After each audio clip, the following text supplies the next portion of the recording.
Hello everybody, and today in this video we'll be talking about how to crack NEET MDS 2024.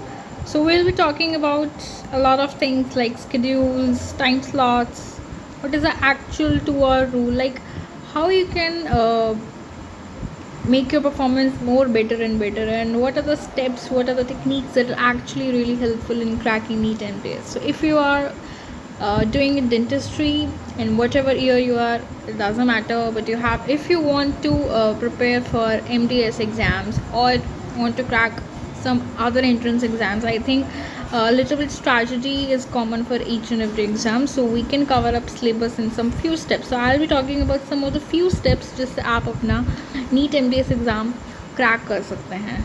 So get tuned with me. First of all, you all are welcome on my channel, that is Dental School, and I'm very helpful in guiding you all about all the important strategies that actually matter in cracking all this exam. As well as I thank you to all for supporting this, all Dental School family, thank you for supporting me. Okay, so let's start it. So the very first thing that I like to share is to be 1% better every day. Okay, this is not something like motivational quote, it's actually work in real life. Like if you really motivate yourself to get 1% better every day, like अगर आपने रोज़ 1 घंटा पढ़ा है और अगर आप अगले दिन अपने आप को 1 घंटा 15 मिनट एक्स्ट्रा अगर आप पढ़ लेते हैं, सो इस हिसाब से आपने 15 मिनट्स ज़्यादा अगर पढ़ा है, उन 15 मिनट्स में अगर आपने 5 क्वेश्चन 4 क्वेश्चन 2 क्वेश्चन जितने भी करे हैं वो आपको मैटर करेंगे. So be 1% better every day, that is really important. So अब बात करते हैं एग्ज़ाम पैटर्न के ऊपर में. जो हमारा एग्ज़ाम पैटर्न रहता है, जो हमारा क्वेश्चन सीक्वेंसेस रहती हैं, हम सबको पता है हमारे पास 240 क्वेश्चंस रहते हैं, जिसमें कि हमारे पास 2 पार्ट्स होते हैं, part A part B. Part A में हमारे पास 100 क्वेश्चंस होते हैं, पार्ट बी में हमारे पास ऑलमोस्ट 140 क्वेश्चंस होते हैं. सो किस हिसाब से अटैम्प्ट करना चाहिए, क्या चीज़ इंपॉर्टेंट होती है. सबको पता है कि जो पार्ट ए होता है दैट इज़ मेडिकल पार्ट. जितना भी मेडिकल स्टफ होता है, मेडिकल के सब्जेक्ट्स होते हैं, ठीक है, वो सारी चीज़ें इसमें निकल के आती हैं. ठीक है, क्या क्या चीज़ें निकल के आती हैं मेडिकल पार्ट में से, क्या क्या निकल के आता है. जो पार्ट ए होता है हमारा, उसके अंदर हमारे सारे मेडिकल सब्जेक्ट जैसे कि फिजियोलॉजी हो गया, ठीक है, जो फर्स्ट ईयर में हमें सब्जेक्ट्स पढ़ाए जाते हैं. Basically first year second year third year के सारे सब्जेक्ट्स पार्ट ए को इंक्लूड करते हैं. वही पार्ट बी जो है वो हमारा डेंटल पार्ट होता है. ठीक है, दैट्स नॉट मेडिकल. जितने भी हमारा डेंटल स्टफ़ है वो सारा का सारा हमारा पार्ट बी के अंदर आता है. That is really important because 140 questions उसके अंदर उठ के आते हैं हमारे पास. तो पार्ट बी ज़्यादा इंपॉर्टेंट होता है हमारे लिए. तो ये तो हो गई क्वेश्चन पेपर की टेक्निक्स के भी, कैसे क्वेश्चन आते हैं, कैसे कवर करना होता है. सबको पता है कि हमारे पास सिर्फ और सिर्फ 3 घंटे होते हैं, दैट इज़ 180 मिनट्स. और 180 मिनट्स के हिसाब से हमें 240 क्वेश्चंस करने होते हैं, जिसके हिसाब से हर क्वेश्चन को ऑलमोस्ट 45 सेकेंड्स मिलते हैं. तो उसके हिसाब से आपको चलना होता है. इस एग्ज़ाम में सारा का सारा जो खेल है वो है आपकी लर्निंग कैपेसिटी. कितना आपने लर्न किया हुआ है, कितना आपने ग्रास्प कर रखा है चीज़ों को, उसी हिसाब से आपकी स्पीड बढ़ती जाएगी. फिर भी अगर हम रिकमेंडेशंस की अगर हम बात करते हैं इस टेस्ट में, तो आपको सबसे पहले पार्ट बी करना चाहिए, उसके बाद पार्ट ए करना चाहिए, because part B is more related to your field, so you should do it first. Next important thing क्या होती है कि जो हमारा पार्ट ए होता है वो मोस्टली डिफ़िकल्ट रहता है, बिकॉज उसमें मेडिकल सारा स्टफ़ रहता है, और डेंटल के स्टूडेंट्स मेडिकल स्टफ़ थोड़ा कम पढ़ते हैं. जैसे कि बायोकेमिस्ट्री हो गया, जर्नल मेडिसिन हो गया, जर्नल सर्जरी हो गया, फिजियोलॉजी हो गया, ये सारी चीज़ें ज़्यादा उठ के आती हैं. तो मेडिकल स्टफ़ आप थोड़ा कम पढ़ते हैं. तो मैं सजेस्ट आपको ये करना चाहूँगी कि आप अपने डेंटल सब्जेक्ट्स के साथ साथ मेडिकल सब्जेक्ट्स पे भी ध्यान दीजिए. लोग मेडिकल सब्जेक्ट्स को छोड़ देते हैं, नहीं, ऐसा नहीं करना होता. बहुत सारे मेडिकल सब्जेक्ट्स बहुत इंपॉर्टेंट होते हैं, जो ज़्यादा मात्रा में उठ के आते हैं, तो आपको अपने मेडिकल सब्जेक्ट्स भी करने चाहिए. ओके, मेडिकल सब्जेक्ट्स अगर आपको करने के लिए आपके पास अगर मान लो बिल्कुल भी बेसिक आइडिया नहीं है किसी भी मेडिकल सब्जेक्ट का, आप बेसिक आइडिया लेना चाहते हैं, तो आप एक अच्छी कोचिंग ज्वाइन कर सकते हैं. अच्छा प्लेटफॉर्म आप ले सकते हैं ताकि आप उस चीज़ को अच्छे से कवर अप कर सकें. ठीक है, अच्छा चैनल आप फॉलो कर सकते हैं जिसमें कि आपको सारी की सारी क्लासेस मिल जाएं इसके अंदर.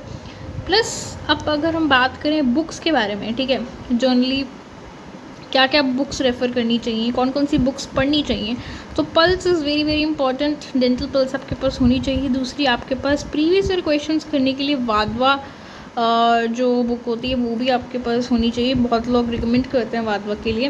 प्लस PYQs तो इम्पॉर्टेंट हैं ही। कोई भी ऐसी बुक, अगर वादवा नहीं आप लेना चाहते तो कोई भी ऐसी बुक जिसमें आपको PYQs मिल सकते हैं, आप वो करिए। प्लस पल्स करिए।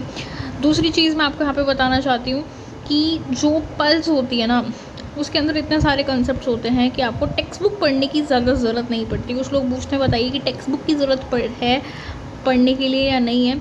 तो मैं रिकमेंड करूँगी कि आप टेक्स्ट बुक के झमेले में मत ही पढ़िए, बिकॉज टेक्स्ट बुक जो होती है वो बहुत ज़्यादा टाइम कंज्यूमिंग रहती है, बहुत टाइम ले लेती है, और जितना मटेरियल आपको चाहिए होता है वो आपको नहीं मिलता। तो आप एक ऐसा रेफरेंस लीजिए, एक ऐसी बुक लीजिए जिसमें आपको टू द पॉइंट मटेरियल्स आपको मिल जाए। तो मैं रिकमेंड करूँगी पल्स को बेस बनाइए, पल्स की एक्सप्लेनेशंस को अच्छे से करिए। रही बात सीट्स की, अलॉटमेंट्स की, रैंकिंग की, तो हर साल रैंक्स डिफ़र करती हैं, लेकिन ऑलमोस्ट अगर आपकी रैंक 600 तक या 700 या 800 ऑलमोस्ट तक अगर आपकी रैंक्स आती हैं तो आपको एक गुड गवर्नमेंट कॉलेज मिल सकता है। रही बात अगर बहुत अच्छी रैंक्स की, तो आप विदिन 500 अगर आप लेके आते हैं तो बहुत अच्छा, बहुत ही बढ़िया कॉलेज आपको ब्रांच मिल सकती है। बट 600 to 800 तक भी आपका बात बन सकती है। 800 थोड़ा ज़्यादा हो गया, बट 600 तक आपकी रैंक ज़्यादा, आपको एक प्रेफरेबली परमानेंट कॉलेज आपको मिल सकता है। मतलब आपको फिक्र करने की ज़रूरत नहीं पड़ेगी, ठीक है। तो ये हो गई रैंकिंग की बात। अब हम बात करेंगे स्केड्यूल की, कि क्या स्केड्यूल, देखो सबका स्केड्यूल अलग होता है, ठीक है। कोई दिन में पढ़ता है, कोई रात में पढ़ता है, ऐसा हम कुछ किसी चीज़ के लिए उसको डिफ़ाइन नहीं कर सकते। पर हम ये डिसाइड कर सकते हैं कि हमेशा पढ़ने के कुछ तरीके होते हैं। There are few tips actually work in your studying and actually help you make better it. आपकी स्टडिंग की एफिशिएंसी बढ़ा सकते हैं। बहुत सारी टिप्स होती हैं, बहुत सारे यूट्यूब पे आपको वीडियोस मिल सकती हैं जो आपको आपकी टिप्स देंगी, जिससे कि आप अपना एफिशिएंटली काम कर सकते हैं। बात होती है एफिशिएंसी की, जितना एफिशिएंट आप अपना टाइम मैनेजमेंट कर सकते हो उतना बेटर आप अपना रैंक स्कोर कर सकते हो। तो रही बात अगर टिप्स की, तो सबसे पहले आपका टाइम स्लॉट्स होने चाहिए। आप अगर पढ़ने बैठे हैं तो ऐसा मत करिए कि आप 4, 5, 6 घंटे, 3, 4, 5, 6 घंटे एक साथ पढ़ने बैठ गए, आपने लगातार 4-5 घंटे एक साथ पढ़ दिया और आप उठ के चले गए। नहीं, ऐसा मत करिए। आपको अपना टाइम स्लॉट बांटना होगा। आप 1 घंटा पढ़िए, 10 मिनट का ब्रेक लीजिए, फिर 1 घंटा पढ़िए, 10 मिनट का ब्रेक लीजिए। अगर आपको 1 घंटा थोड़ा कम लगता है तो आप 2 घंटे पढ़ सकते हैं, आधे घंटे का ब्रेक लिख सकते हैं, फिर 2 घंटे पढ़िए, आधे घंटे का ब्रेक। तो बेसिकली क्या है कि आपको स्लॉट्स में पढ़ना होता है। बीच में ब्रेक्स बहुत ज़्यादा ज़रूरी रहते हैं, क्योंकि अगर आप ब्रेक नहीं रहेंगे आप एग्जॉस्ट हो सकते हैं। आपकी पढ़ाई 1 दिन, 2 दिन, 3 दिन ही चलेगी। दूसरी चीज़ जो बहुत इंपॉर्टेंट रहती है पढ़ाई में, वो होता है आपका स्केड्यूल, पढ़ने का स्केड्यूल, आपका प्लान, ठीक है। आपका एक प्रॉपर प्लानर होना चाहिए कि इस दिन मुझे ये पढ़ना है, इस दिन मुझे ये पढ़ना है। ऐसे नहीं कि कुछ भी हैफिज़ेड उठाया और पढ़ना शुरू कर दिया, वो सबसे बड़ा डैमेज होता है। क्योंकि एक दिन आपको मन करेगा मेडिसिन पढ़ने का, एक दिन आपको मन करेगा सर्जरी पढ़ने का। नहीं, आप अपने प्लान के अकॉर्डिंग प्लान कीजिए चीज़ों को, उसके हिसाब से पढ़िए। कि अगर आपको आज मंडे को ये पढ़ना है, ट्यूसडे को पढ़ना है, तो वही पढ़िए, अपना प्लान चेंज मत करिए, ठीक है। तो ये कुछ ऐसी चीज़ें होती हैं जो बहुत ज़्यादा इंपॉर्टेंट रहती हैं, पढ़ाई में बहुत ज़्यादा हेल्प करती हैं। दूसरी चीज़, पढ़ते टाइम पे आपको बहुत ज़्यादा पॉजिटिव रहना है, बिल्कुल पॉजिटिव चीज़ों के बारे में सोचना है, पॉजिटिव एफर्मेशंस लेनी है, मैनिफेस्टेशंस करनी है, ताकि आपका रिजल्ट पॉजिटिव आए। लेकिन अगर आप नेगेटिव थॉट्स में जाएंगे कि मेरा नहीं हो सकता ये सब, वो आपको डिमोटिवेट करेगा। तो this is the ultimate thing, भगवान पे भरोसा रखिए और अपनी पढ़ाई चालू करते रहिए।